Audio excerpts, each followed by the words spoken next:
Now discuss the behavior of dielectric slab in electric field. तो जब किसी dielectric slab को एक uniform electric field suppose E0 हमारा यूनिफॉर्म इलेक्ट्रिक फील्ड है, उसके बीच में डाइलेक्ट्रिक स्लैब लगाया था बिटवीन द पैरेलल प्लेट, जैसे कि डायग्राम में दिखाया गया है। तो क्या होता है कि जो स्लैब है वो इलेक्ट्रिकली पोलराइज हो जाता है। पोलराइज का मतलब ये होता है that is it's molecule become electrical dipole oriented in the direction of the field. यानी कि जो नेट रिजल्ट है, the net result is the appearance of negative charge on the face of the slab in front of positive charge and equal positive charge on the face in front of the negative charge। जैसे कि हमको दिखाई दे रहा है कि एक यहाँ पे पॉजिटिव चार्ज है ये, तो इसके पास वाला जो स्लैब होगा डाइलेक्ट्रिक का, ये डाइलेक्ट्रिक स्लैब है, तो इसका पास वाला जो फेस होगा वो निगेटिव हो जाएगा, यानी कि ये जो पास का स्लैब है वो निगेटिव हो जाएगा, यानी कि ये पोलराइज हो गया।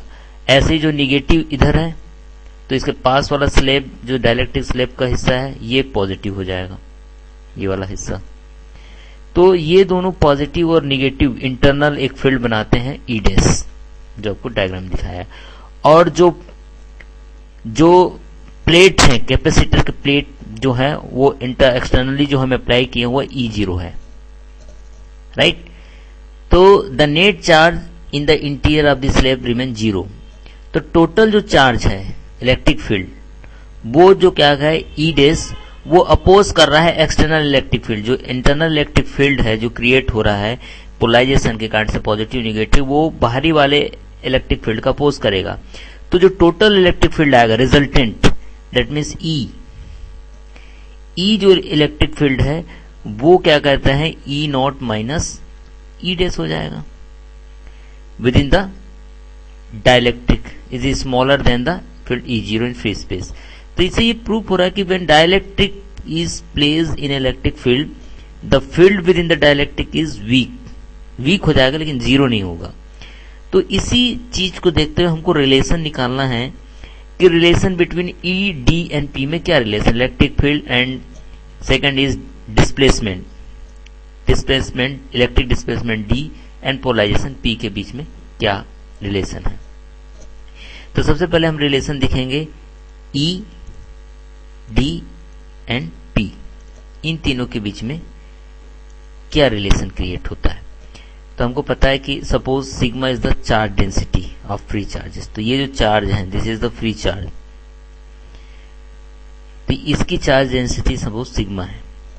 तो सिग्मा जो है हमारी charge density, clear, free charge on the capacitor. Sigma dash जो हुआ वो भी चार्ज डेंसिटी है, लेकिन पोलराइजेशन के कारण से, यानी कि जो डाइलेक्ट्रिक स्लैब के दीवारों पे है, यानी कि इंड्यूस चार्ज जिसे बोलना चाहिए dielectric with in the capacitor plate में जो है वो हमारा, इसको बोल देंगे इंड्यूस्ड चार्ज, यानी कि ये बाहरी इलेक्ट्रिक फील्ड लगाने की वजह से जो क्रिएट हुई है। तो हमको मैग्नीट्यूड निकालना है, magnitude of electric field due to sigma and sigma dash. तो ई डैश इज E0 निकालेंगे पहले, इलेक्ट्रिक फील्ड जो बाहर है तो कितना होगा सिग्मा अपॉन एप्सिलॉन नॉट होता है, डेंसिटी अपन परमिटिविटी, क्योंकि हमको पता है कि E इज इक्वल टू होता है charge upon area into absolute, और ये कितने के बराबर होता है, चार्ज अपॉन एरिया होता है डेंसिटी का सिग्मा, तो इसको हम सिग्मा अपॉन एप्सिलॉन लिख दिए, क्लियर। इसी ढंग से हम लिख देंगे ई डैश के लिए, E dash is equal to जाएगा sigma dash upon epsilon, these are the oppositely charge. तो मैग्नीट्यूड रिजल्टेंट जो निकलेगा ई इज द रिजल्टेंट, यानी E0 माइनस ई डैश, दोनों को हमने किया sigma upon epsilon not minus sigma dash upon epsilon not. तो इसको हम करेंगे तो कितना आ जाएगा हमारा epsilon not E is equal to sigma minus sigma dash, ये आ गया। तो इससे हम सिग्मा की वैल्यू निकाल सकते हैं। तो सिग्मा इज इक्वल टू क्या है, सिग्मा इज इक्वल टू गया एप्सिलॉन नॉट ई, ठीक, प्लस सिग्मा डैश। लेकिन हमको ये भी इस बात का क्लियर है कि द इंड्यूस चार्ज डेंसिटी जो हमारा एक्सटर्नल फील्ड के कारण से डाइलेक्ट्रिक पे जो चार्ज क्रिएट हो रही है जिसको हम इंड्यूस चार्ज बोल रहे हैं, polarization charge density sigma dash, वो इक्वल होता है मैग्नीट्यूड ऑफ द पोलराइजेशन, यानी पी के बराबर, यानी sigma dash just equal to P होना चाहिए। हमारा ये थ्योरी ये बोलता है सिग्मा डैश पी हो जाएगा तो इक्वेशन क्या क्रिएट हो जाएगी, sigma is equal to epsilon not E plus P. और जो क्वांटिटी अब जो क्रिएट हुई है epsilon not E plus P, यानी एप्सिलॉन जो हमारे epsilon not E plus P, ये क्या होता है, this is the significant of electrostatic and इसी को हम बोलते हैं इलेक्ट्रिक डिस्प्लेसमेंट वेक्टर डी, यानी डी इज इक्वल टू हो गया epsilon not E plus P. तो since E and P R vector तो डी भी वेक्टर होना चाहिए। सो देयरफॉर यदि वेक्टर के रूप में लिखेंगे तो क्या हो जाएगा, D is equal to epsilon not E plus P. तो एक रिलेशन हमारा ये निकल के आ रहा है ईडीपी के बीच में, ये भी एक रिलेशन है।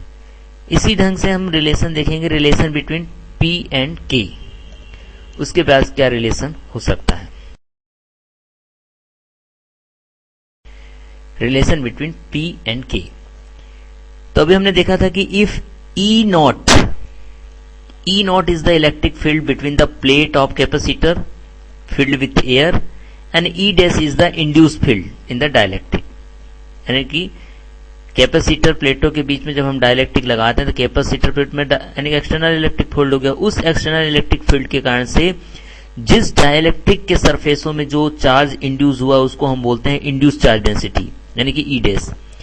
When placed in the space between the plate of capacitor, the resultant field within a dielectric, हमने पढ़ा था अभी जैसे कहा था, E इज इक्वल टू होता है E नॉट, वीक कर देता है वो लेकिन जीरो नहीं करता। तो ये रिलेशन हमने अभी डिस्कस किया था, ठीक है। This is equation number first.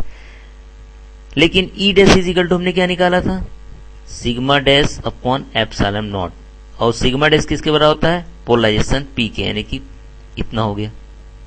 तो E dash is equal to P upon epsilon not हो गया। Sigma dash is the induced charge density or polarization vector P बोलते हैं, राइट। तो इसको हम इक्वेशन नंबर फर्स्ट में पुटअप कर दो तो E इज इक्वल टू कितना हो जाएगा, E इज इक्वल टू हो जाएगा E नॉट, E डैश की जगह हो गया minus P upon epsilon not.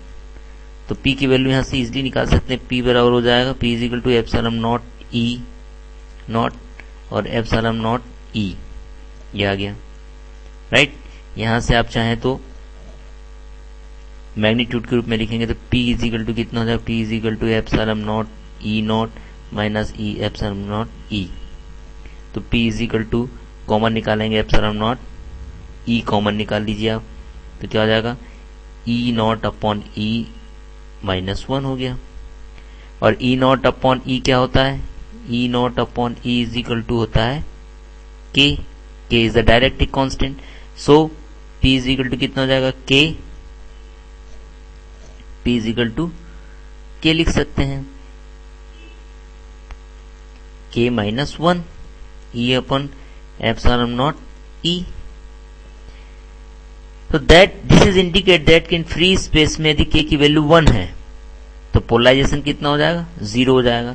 If K is equal to 1 then polarization क्या हो जाएगा, 0। एयर के लिए 1 होता है। लेकिन इसी चीज को हम रिलेटिविटी जो है रिलेटिव परमिटिविटी के रूप में करें ER, क्योंकि KR को K जो है ER के इक्वल होता है, जो रिलेटिव परमिटिविटी के रूप में हम डिनोट करते हैं। तो इसी इक्वेशन को हम लिख सकते हैं relative permittivity P is equal to epsilon ER minus 1 into E, ये रिलेटिव परमिबिलिटी के रूप में हो गया। तो इस ढंग से हम रिलेशन निकालिए P और K के, डायरेक्ट्रिक कांस्टेंट और पोलराइजेशन के बीच में। इसी ढंग से दूसरा रिलेशन निकालना, relation between electric susceptibility and dielectric constant के बीच में। So for the most of the dielectric the polarization P is directly proportional to electric field. जितने ज्यादा हम इलेक्ट्रिक फील्ड लगाएंगे उतने ज्यादा पोलराइजेशन होगा, ये हमको पता है। यानी कि P जो है डायरेक्टली प्रोपोर्शनल होता है ई के, ये हमको भी पहला है। तो ये प्रोपोर्शनल साइन यदि हम हटाएंगे तो P इज इक्वल टू क्या हो जाएगा, काई ई बोलते हैं इसे, ई। और काई ई क्या कहलाता है, इसी को हम बोलते हैं इलेक्ट्रिक ससेप्टिबिलिटी, ठीक, of the medium. But we know that, हमने पिछले वाले डेरिवेशन में निकाला था डिस्प्लेसमेंट, इलेक्ट्रिक डिस्प्लेसमेंट डी का फार्मूला क्या था, डी इज इक्वल टू था epsilon not E plus P. इसको इक्वेशन नंबर ऑफ फर्स्ट लीजिए, this is equation number second. Epsilon not क्या है, एप्सिलॉन नॉट जो ये दिखाई दे रहा है that is the permittivity of free space and D is the electric displacement vector and is the electric field within the dielectric. But we know that कि D is equal to epsilon E भी होता है, this one, ठीक। तो ई क्या है, absolute permittivity of dielectric medium. तो इस substituting the equation, this is the equation number third ले लीजिए, substituting the value of P from equation first and the value of D from equation number third into second में। तो second equation में हम D की value put up करेंगे, कितना हो गया, एप्सिलॉन E हमने पुटअप किया, ठीक, एप्सिलॉन नॉट E, P की वैल्यू आप पुटअप कीजिए, कितना हो गया, काई E, राइट। अब तीनों में काई कॉमन, E कॉमन है तो E निकाल दिए तो कितना बच जाएगा, E epsilon not plus chi E, या उसको हम लिख सकते हैं डिवाइड कर दो, epsilon upon epsilon not is equal to कितना हो जाएगा, 1 plus chi E upon epsilon not, ठीक है। और हमको पता है क्योंकि epsilon upon epsilon not is equal to होता है K, डायरेक्ट्रिक कांस्टेंट, या रिलेटिव परमिटिविटी ER भी लिख सकते हैं, या इसी को हम लिख सकते हैं epsilon upon epsilon not is equal to ER भी लिख सकते हैं, दोनों ही ऑप्शन है हमारे पास। तो इक्वेशन क्या क्रिएट हो जाएगी, K is equal to 1 plus chi E upon epsilon, या इसी को लिख सकते हैं epsilon R is equal to 1 plus chi E upon epsilon not.